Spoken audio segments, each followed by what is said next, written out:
going to show you how I edit YouTube Shorts or Instagram Reels or TikToks in Davinci Resolve. So stick around because I'll cover how to correctly set up your timeline, how to add captions, how to add dynamic zoom or camera motion, and show you the correct export settings.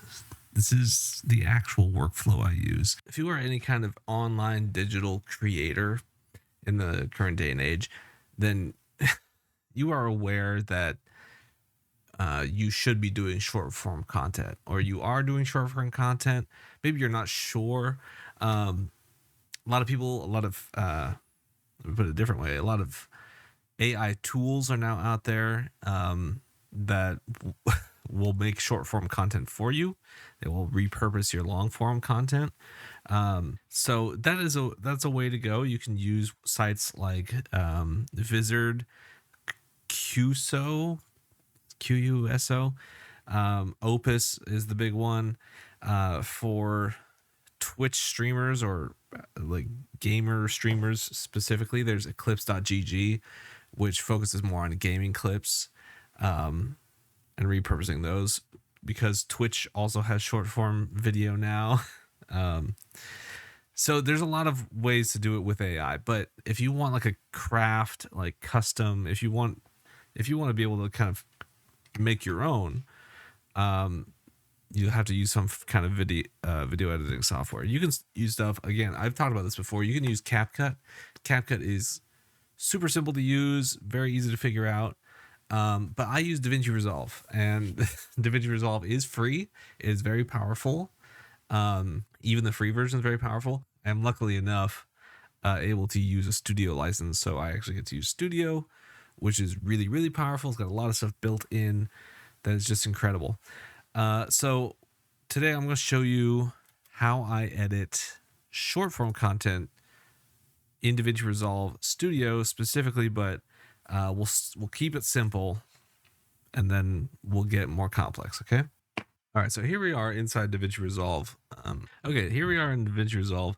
And first thing you're going to want to worry about here is when you import your media, you want to make sure that your timeline is correct. So I'm going to import the media. It says change project frame rate. Would you like to change the project frame rate to 30 frames per second? Yes, I shoot most of this ACAM, or all of this ACAM, I guess, at 1080p in 30 frames per second.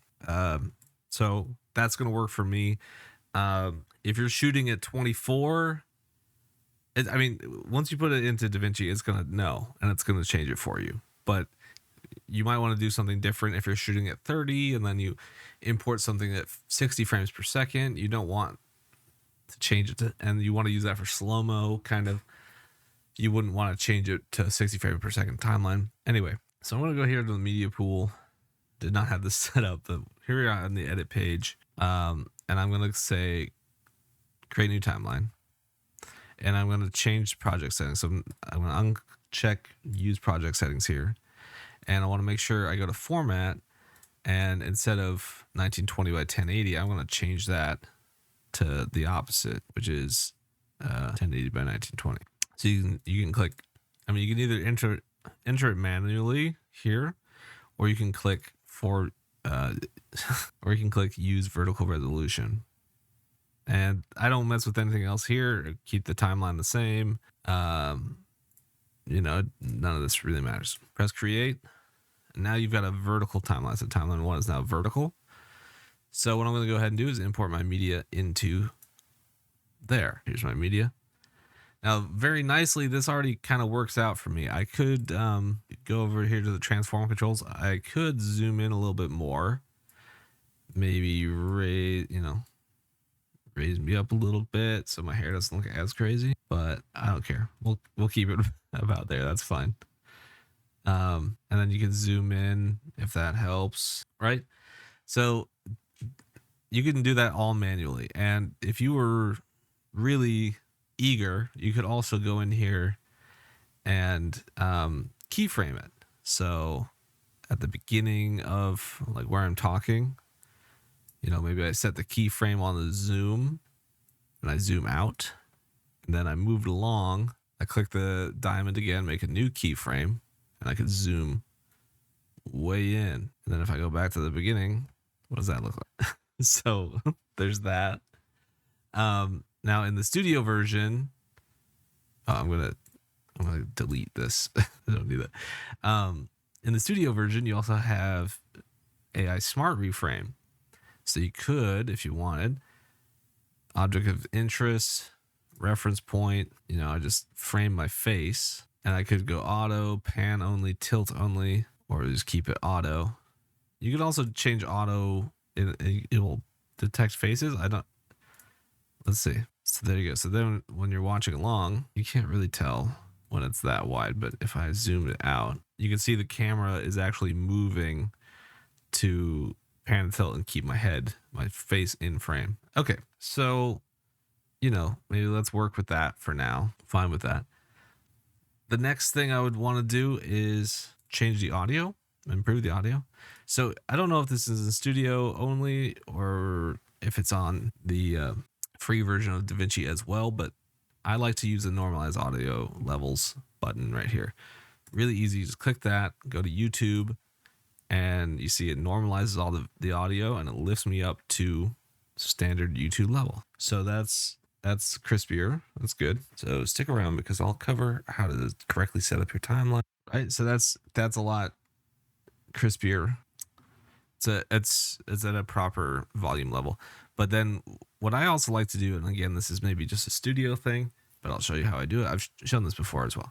Go to dynamics, and I like to use their dialogue leveler soft knee. That's a preset they have in there. Then I like to go to equalizer and dialogue male lab finisher. Well, let's see. How to add caption. No, not male lab finisher. I like to go dialogue male. That's basic. This is how to add dynamic zoom or camera motion and show. Okay. Then in the studio version, they've got dialogue leveler. So I like to turn that on. Go to the settings. I like to go to optimize moderate levels and turn off lifts off dialogue so it's not picking up a lot of extra background noise. Show you the correct export settings. Okay, and just for a little bit more low level, because I do have sort of a deep voice, I like to go to Fairlight EQ, and I've got my own custom preset for voice. The actual workflow I use. Oh, that sounds so much better. Okay. So the next thing I'm going to do is I want to make sure there's no dead air. I'm going to try and keep it as quick, and it's already about 30 seconds. If we get this done like 25 seconds, that'd be kind of killer. So you could do this several ways. Right here, I've got the blade tool. I can just cut this part off, go back to my select tool, and I'll press the delete key. And that's ripple delete, which means it will delete it and move everything down. You could go, you could do also that manually. You could go in here and I'm like, okay, I got this, cut that out, and then select it with my mouse. Then I press the backspace key and that just takes it out. It doesn't ripple delete. So then you can like drag it. But the faster way to do all of this, I'm gonna put everything back, is again, I think this maybe is only a studio version, but it works. It's great. Audio operations, ripple delete silence, go in there, and it's already showing me that exactly the parts I want cut are going to be cut. But just to be safe, I like to turn the pre-head and the post-tail to at least 4 or 5. We're going to keep it 4 for this because it's for a clip. And while this is open, you can even go in here and see. So if the cut is interrupting with your word, if the cut is interrupting your waveform here, you can be sure, you can go in here and check. So this is gonna be pretty good. This is gonna be a good start, but we will check it, and if we need to cut anything else, we will. Correct how to add cap and show you the correct export set. Okay, perfect, great. So there is a little bit of extra air there. We could cut like this probably, and right, you can see it. You can see it on your screen. Let's delete, ripple delete it. These are like natural breath points, so you don't want to take out everything because it won't feel natural. Okay. So now I've got my thing here. Now I've got my my clip. So next, most people watch short form content silently.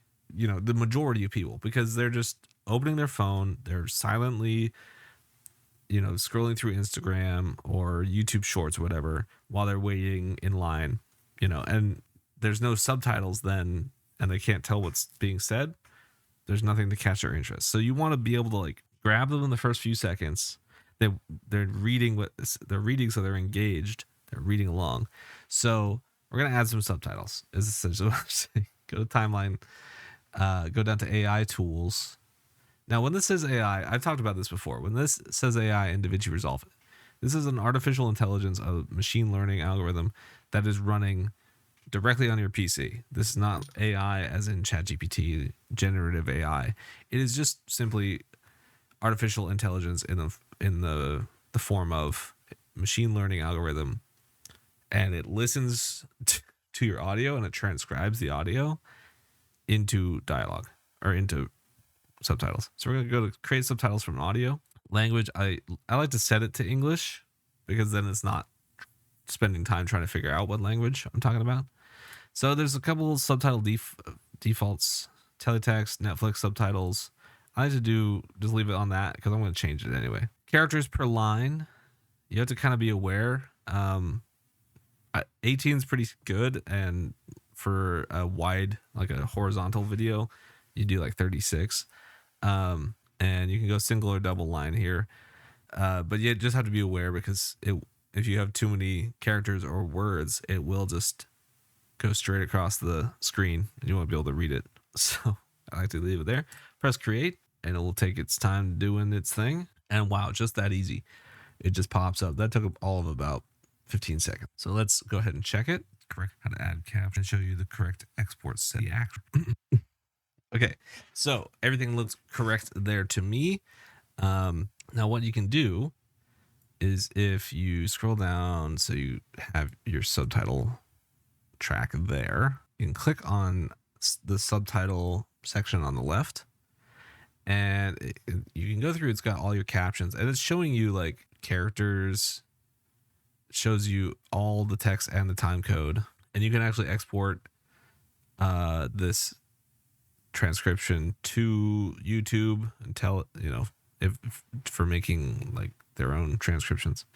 But then you can, so that's on the captions. If you go to the track tab right here, this will change the style. And I know I'm in front of some. So let's say I want to change the font. I'll click, so my timeline, so the playhead is over the subtitle I want to look at. I can change the font right here. I've got a bunch of fonts.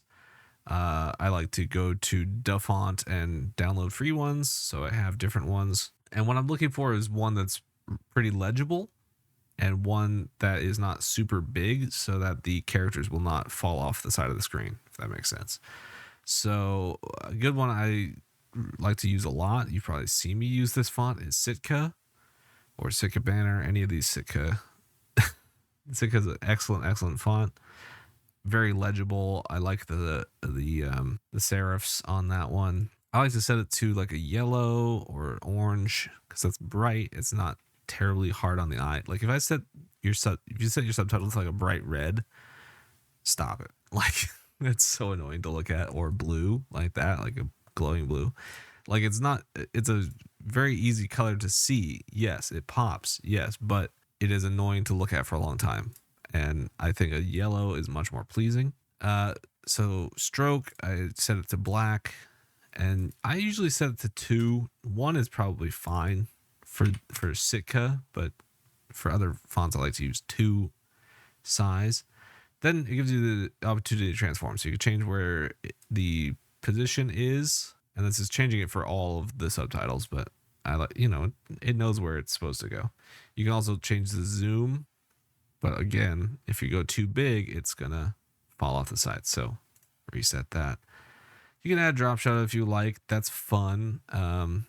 It's not really going to make a lot of difference because it's on a black background right now. And speaking of background, if you turn off drop shadow, turn on background, it actually generates a black bubble around. I mean, it's default black. Again, you can change it. But if you change it to neon green, like what are you what are you doing?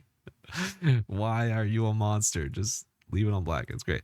And that's just in case like it's you want to use a color and it's on a background that's not going to work very well. So you, again, I'm on a black background, that's going to work. So that's the subtitle settings, but there are some things you can do. If you go to effects and you scroll down to animated, you can do some cool things. So I've got a statement right here. I'm going to throw that on. Now it does change the size of your subtitles, unfortunately. So let's just take a look and see how that looks. So yeah, we're definitely gonna change that size up. So you see what it's doing. It puts the red bubble around the word that I'm saying at the time, which is really cool. So incredible to have that. There's also lollipop is a similar effect, I believe. Again, you gotta change the size because when they set the preset for these things, they just set it on a random size, so you just have to correct how to add and show you the correct exports. So that one pops in as you're saying it. Very cool. I think I like this one better, but again, we have to turn your size every time.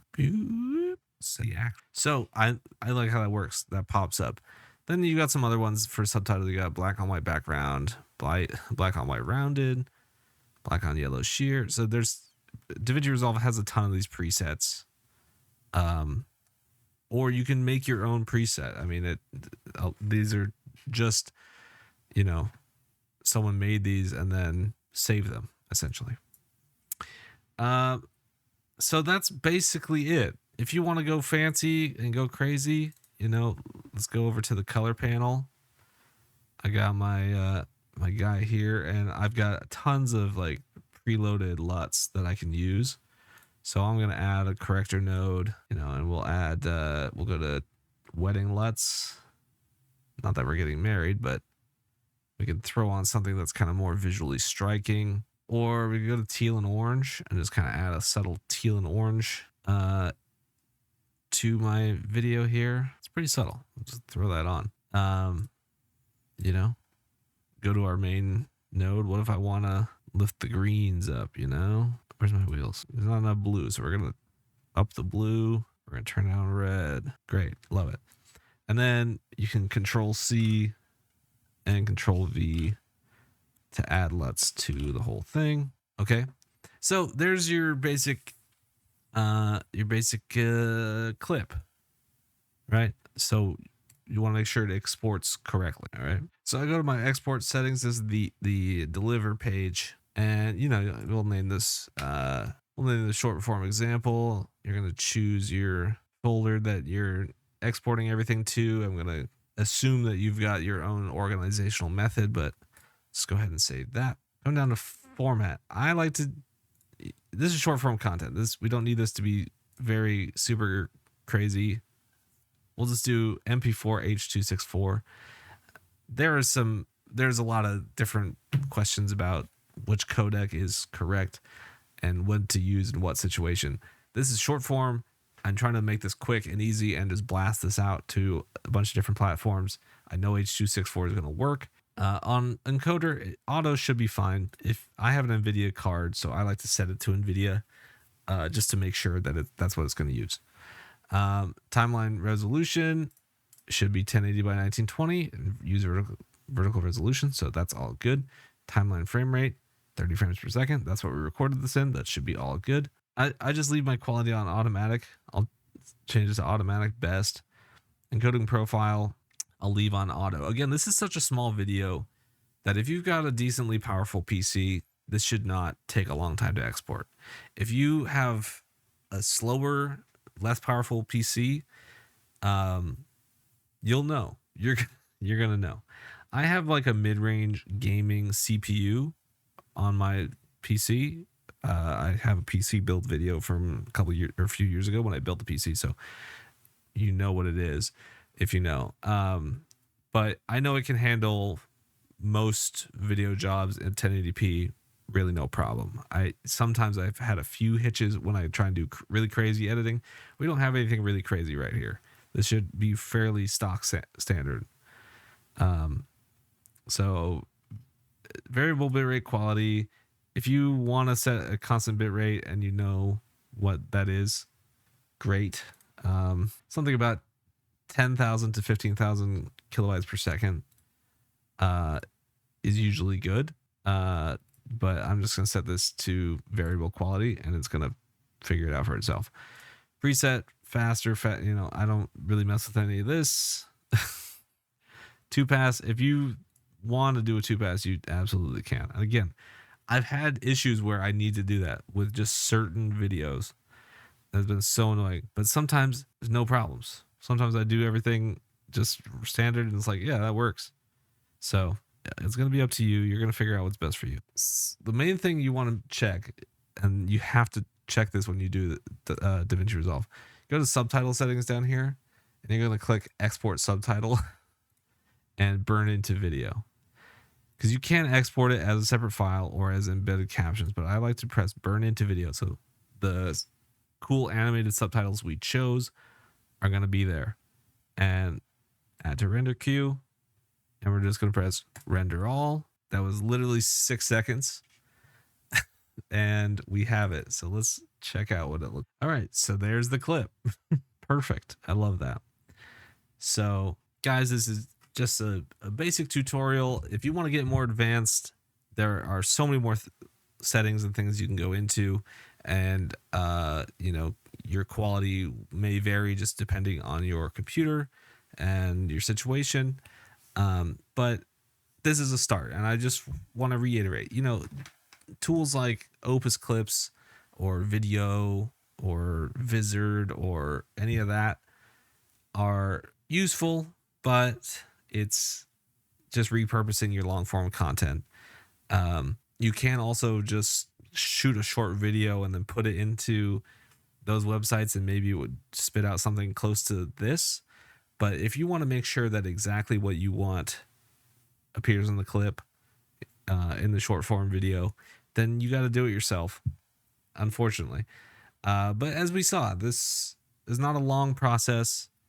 And if you set up a timeline, you can bang out 3 or 4 clips like this in no time. So if you want to start breaking into short form content like reels or shorts, anything like that, I highly recommend you learn how to do it manually and make a quality product.